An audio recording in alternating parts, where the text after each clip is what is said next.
Muchas gracias para organizar este evento, de la Feria de Libros, y para nosotros sobrevivientes tener esta oportunidad es muy importante para compartir nuestra experiencia, una experiencia dolorosa que no es sencillo de contar, pero es muy necesario para que el mundo entero sepa lo que se ocurrió en Hiroshima y Nagasaki en 1945. Porque nosotros sobrevivientes no queremos que absolutamente nadie de ustedes sufra como nosotros sufrimos. 80 años después, estamos sufriendo físicamente, mentalmente, psicológicamente. Por eso es muy importante que ponga mucha atención lo que voy a contar. Es mi experiencia personal. Lo que me sucedió a mí es una parte de la tragedia de aquel día.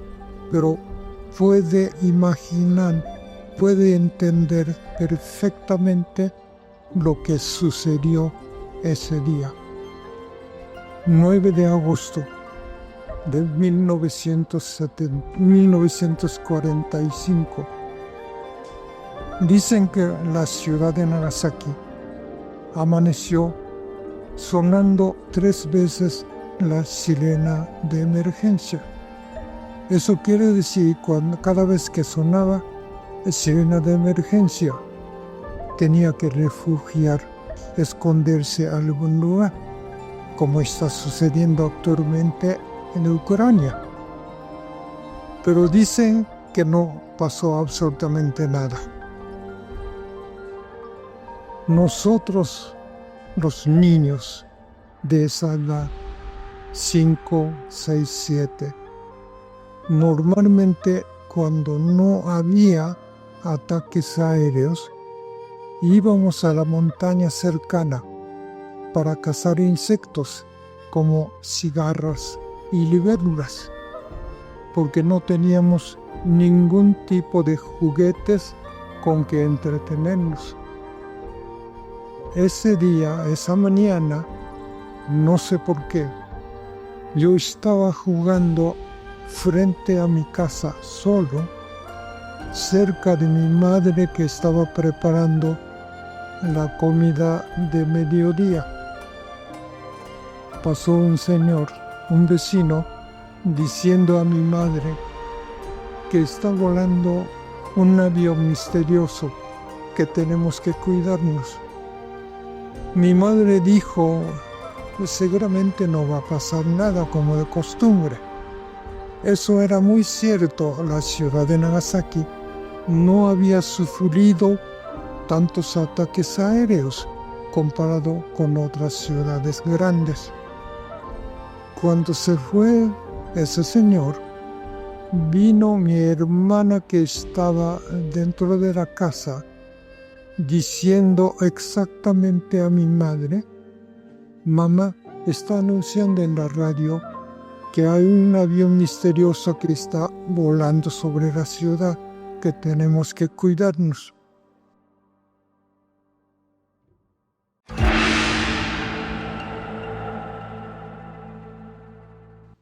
Entonces mi madre me dijo, vamos a entrar al refugio de la casa por si acaso.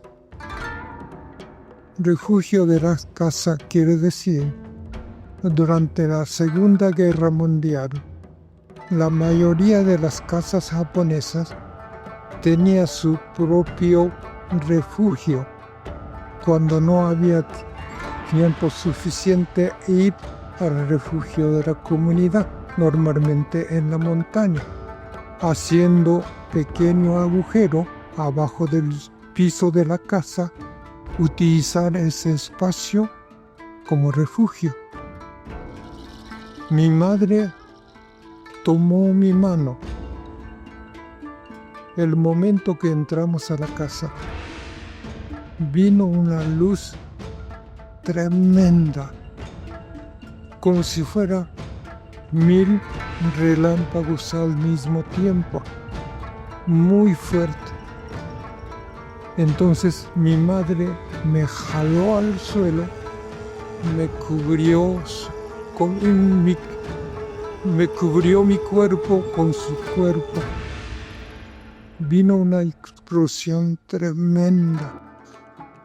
Sentíamos que volaban miles de cosas encima de nosotros.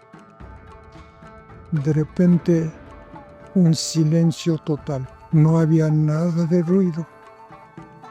Nos levantamos. Vimos que las ventanas y las puertas, los tejados, no habían desaparecido. Nunca habíamos experimentado esa destrucción tan fuerte. De cualquier manera, gateando llegamos al refugio. Mi hermana estaba ahí, estaba llorando. Entonces mi madre le preguntó: ¿qué te pasa?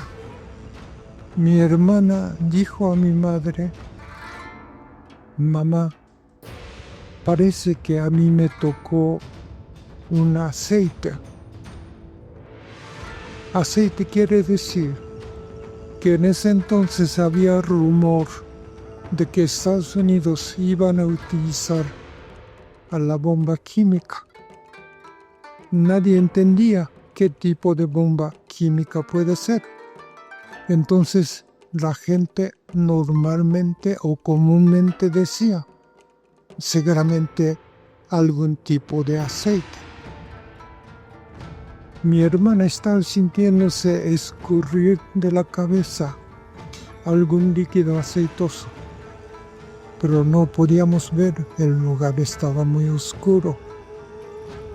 Hasta que decidió mi madre llevarnos al refugio de la comunidad. Salimos a la luz. La cabeza de mi hermana estaba cubierta de pequeños pedazos de vidrios.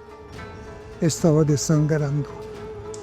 Afortunadamente, las heridas no eran tan profundas. Mi madre pudo quitar todos los vidrios, limpiar la sangre. Corrimos al refugio en la montaña. Pero mi hermana tendría entonces 13 años.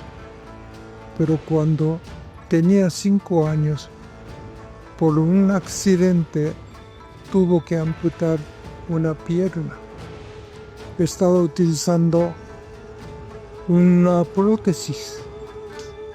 La prótesis de entonces es muy incómodo, que no podía caminar como la gente normal. Por esa razón, la escuela había prohibido asistir, porque en caso de emergencia estaría estorbando a otras niñas. Por eso estaba en la casa. Cuando corrimos al refugio en la montaña, ella corrió como si no tuviera ningún problema, mucho más rápido que nosotros. Me imagino, es la primera, última vez que la vi, mi hermana actuaba como la gente normal. Me imagino que ella estaba tan asustada que se reaccionó de esa manera. Cuando llegamos al refugio en la montaña de la comunidad, había muchos vecinos. Todo el mundo estaba asustado. Nunca habíamos experimentado esa destrucción. Habíamos escuchado 3 días antes, la ciudad de Hiroshima había sido destruida, pero no sabíamos de la bomba atómica.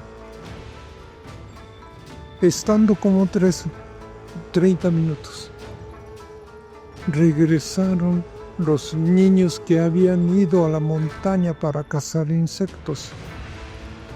Uno de los niños, su espalda estaba completamente destrozada. Ese niño recibió la explosión directa en la montaña. Sufrió terriblemente. No había médicos, no había enfermeras, no había medicamentos. Él murió como 2 días después. Su cuerpo estaba infectado de gusanos. Así lo perdí, mi amigo. De la montaña podíamos ver la ciudad de Nagasaki. Estaba en llama. Días tras días se estaba quemando. Nosotros estábamos observando. La ciudad de Nagasaki estaba en llama. Nadie decía absolutamente nada. Me imagino que estábamos en un estado de shock, que no podía ni pronunciar ni una palabra. Pero el problema no era eso. No teníamos nada que comer. Antes de la explosión, la ciudad de Nagasaki proveía un poco de alimentos. Y había escasez de alimentos, pero podíamos comer algo. Pero después de la explosión, absolutamente nada. Estábamos muertos de hambre. Queríamos comer cualquier cosa que estuviera alrededor de nosotros. Hojas de árbol, hierbas. Entonces, mi madre decidió llevarnos al campo con los parientes, que ellos eran agricultores. Seguramente mi madre pensó que ellos pueden tener algún alimentos para nosotros. Por esa razón, tuvimos que caminar cerca del epicentro. Había muchísimos cadáveres. La ciudad completamente destruida. No había nada en la ciudad. Todos quemados. No había más que negro, todo quemado. La gente que caminaba, la gente que había sobrevivido, caminaban como fantasmas. Parecía que no tenían alma. Cuando llegamos con los parientes y ellos tampoco tenían suficiente alimentos para nosotros, tuvimos que caminar de vuelta otra vez el mismo lugar, viendo esa terrible imagen que yo dijera en ese momento, vi un infierno. No sería suficiente, mucho más que allá. Esa imagen no podría ninguna palabra describir exactamente ese grotesco, terrible, mucho más allá de infierno. Pero difícil conseguir alimentos. Era imposible conseguir alimentos. Pero teníamos que sobrevivir. Y estuvimos haciendo viaje todos los días para conseguir pequeños alimentos. Afortunadamente, pudimos sobrevivir. Después de salir de la escuela preparatoria, comencé a trabajar. Pero casi al mismo tiempo, empecé a tener problemas de salud, severo anemia. empecé a vomitar la sangre. Empecé a evacuar la sangre. No podía trabajar. Me desmayaba en cualquier parte. Las calles, restaurantes, en cine. Entonces tenía que renunciar a un trabajo y luego, cuando sentía mejor, conseguir otro. Y así estuve 2 años, vomitando la sangre, evacuando la sangre. Mientras los médicos me hacían muchísimas veces endoscopías y análisis de sangre. Pero los médicos no podían decirme qué es lo que me estaba pasando. Después de 2 años, cuando comencé a tener bastante buena salud, comencé a trabajar en el hospital de la bomba atómica en la ciudad de Nagasaki. Hasta ese momento me di cuenta que yo soy sobreviviente de la bomba atómica. Mientras me hacían endoscopía, análisis de sangre, nunca mencioné a los médicos que soy sobreviviente de la bomba atómica. Pero en el hospital estaban muriendo muchas gentes todos los días. Muchísimas gentes estaban sufriendo mayormente de cáncer, pero en ese entonces la mayoría sufría de leucemia. Un caso muy específico para mí. Un joven de 20 o 21 años sufría de leucemia. A veces, cuando él necesitaba transfusión de sangre de emergencia, los médicos me hablaban: Yasuaki, ¿nos podría dar un poco de tu sangre? Lo hacía cuando podía, porque tenía el mismo tipo de sangre que él. Un día, él amaneció, su cuerpo estaba completamente cubierta de manchas negras. Murió como 2 días después. Cuando lo vi a morir ese joven, me dije a mí mismo: voy a morir como él un día. No sé exactamente cuándo. Un día después, un mes después, un año después, pero estaba seguro que voy a morir como él. Entonces era difícil estar trabajando en el hospital, pero necesitaba ese trabajo. Pero también, por otro lado, estábamos sufriendo, o personalmente estaba sufriendo por discriminación de mis compañeros de trabajo. Se burlaban de mí. Decía: ay, tú sobrevivientes, no debes casar. Ya sabes lo que puede pasar si te casas. Se reían, se hablaban mucho. Y algunos decían: yo jamás me casaría con un sobreviviente. Esa discriminación no es únicamente yo que estaba sufriendo, sino muchos sobrevivientes estaban sufriendo por discriminación. Sobre todo las mujeres sufrían terriblemente.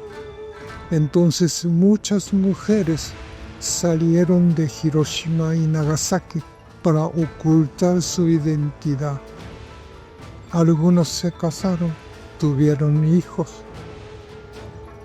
pero cuando descubrían que ellos eran de Hiroshima y Nagasaki y de sobrevivientes, inmediatamente divorcio.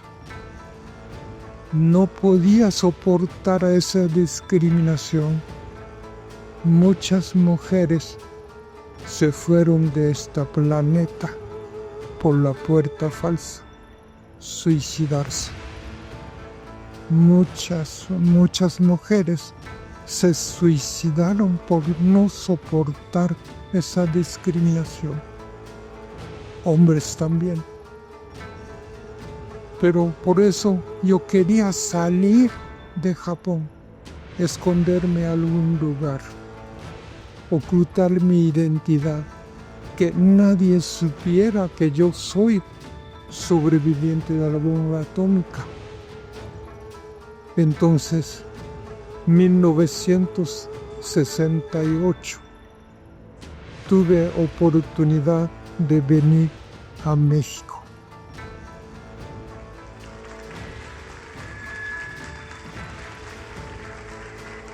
En México, sin embargo, Yasuaki ocultó también que era sobreviviente de la bomba atómica. Esta situación se debe a que la información realmente que fue ocultada y que muchas de estas consecuencias todavía están siendo estudiadas, lo que dejan estas bombas atómicas. Aquí en México, desde ese 1968, nadie sabía que Yasuaki Yamashita era sobreviviente de la bomba atómica. Sin embargo, años después, él decidió contar su historia, como lo hace recurrentemente, como en esta ocasión. El Premio Nobel de Literatura Kenzaburo Oe, que sacó un reportaje sobre la ciudad de Nagasaki, habla de los hibakusha, es decir, de estas personas bombardeadas que habían sobrevivido y que sin embargo mantenían oculta y no deseaban hablar de su experiencia como tal. No solamente era el dolor que significa platicar esta terrible experiencia, sino la discriminación y la imposibilidad realmente de ser atendidos como sobrevivientes de la bomba. A partir de este entonces, años después, Yasuaki va a decidir hablar y explicar lo que es esta terrible arma y lo que sufre la población. Esta última parte nos va a explicar cómo fue que hoy sigue dando estos testimonios. Al terminar las Olimpiadas, decidí quedarme 2-3 años a aprender el idioma, regresar a Japón, conseguir otro nuevo trabajo. Pero en ese entonces, en Japón, una compañía o un trabajador tenía que ser muy leal a en donde está trabajando. Comenzar en un lugar, terminar en el mismo lugar. Si algún trabajador renuncia a su trabajo mientras, calificaban ya es un fracasado, que nadie le daría buen trabajo. Entonces yo, después de 2-3 años, ya tenía trabajo aquí en México, decidí quedarme. Aparte, México me dio un gran abrazo, una amistad, un calor increíble, que no podía creer que me estaba tratando con cariño, con amor. Entonces decidí quedarme. Y también ya algún momento de estar trabajando, comencé a tener el mismo problema. Comencé a evacuar la sangre, vomitar la sangre. Me desmayaba en cualquier parte. Y exactamente aquí en México también hicieron muchos análisis de sangre, endoscopía. Pero ningún médico podía decir lo que me estaba sucediendo. Último endoscopía que me practicaron en el hospital de la raza. Endoscopista después me dijo: Yasuaki, la verdad no sé. No te puedo decir exactamente lo que te está sucediendo, pero veo tu estómago. Alguien arañó con las uñas. Es lo único que te puedo decir, pero no sé por qué. Eso, 2019, en Estados Unidos, en la Universidad de Vermont, estaba en la conferencia un médico forense que precisamente estaba estudiando el defecto de bomba de plutonio en Nagasaki. Dice él que sí, muchos sobrevivientes de Nagasaki tienen el problema que su estómago alguien arañó con las uñas, pero todavía no sabemos exactamente qué es lo que está causando, que dijo que necesitaba muchísimos estudios para entender. Pero sí, así, entonces en esos momentos que estaba sufriendo, le dije a un amigo mexicano que yo soy sobreviviente de la bomba atómica, pero que no contara a nadie, porque no quería sufrir de nuevo en México. Entonces me dijo, sí, está bien, no hay problema. Así pasé hasta 1995. Recibí una llamada telefónica de parte del hijo de un amigo mío. Él me dijo, Yasuaki, eres sobreviviente de la bomba atómica, ¿verdad? Le dije, ¿cómo sabes? Me dijo, me contó mi padre. Mi padre escuchó de tu amigo.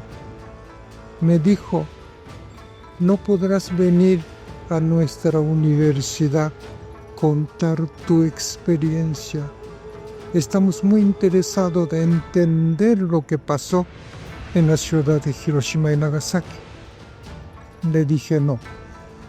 Eso es imposible, no puedo aceptar la invitación, voy a sufrir. Pero él insistió, por favor, Yasuaki. Es muy importante entender lo que pasó en Hiroshima y Nagasaki. Tal insistencia, acepté su invitación. Es la TEC de Monterrey, Campus Querétaro. Fui a su escuela, comencé a hablar, pero empecé a sufrir. La imagen regresaba en la mente, pero afortunadamente pude terminar mi testimonio. El momento que terminé el testimonio, empecé a sentir. Durante 50 años tenía escondido ese dolor. Empecé a desaparecer. Empecé a sentir un alivio. Entonces le dije, esta es mi terapia para mí. Tengo que hablar. Además es muy importante que el mundo entero sepa lo que sucedió en Hiroshima y Nagasaki. Desde entonces, cuando hay invitación, voy a compartir mi experiencia. Además, hoy en día, la situación está poniendo cada vez más difícil. Hay amenaza de uso de armas nucleares. Hemos trabajado desarme desde años, pero va al contrario. Está cada día aumentando otra vez amenaza de uso de armas nucleares. Nosotros pedimos a todos ustedes. La edad promedio de sobrevivientes ya rebasa de 86 años. No nos queda mucho tiempo compartir nuestra experiencia.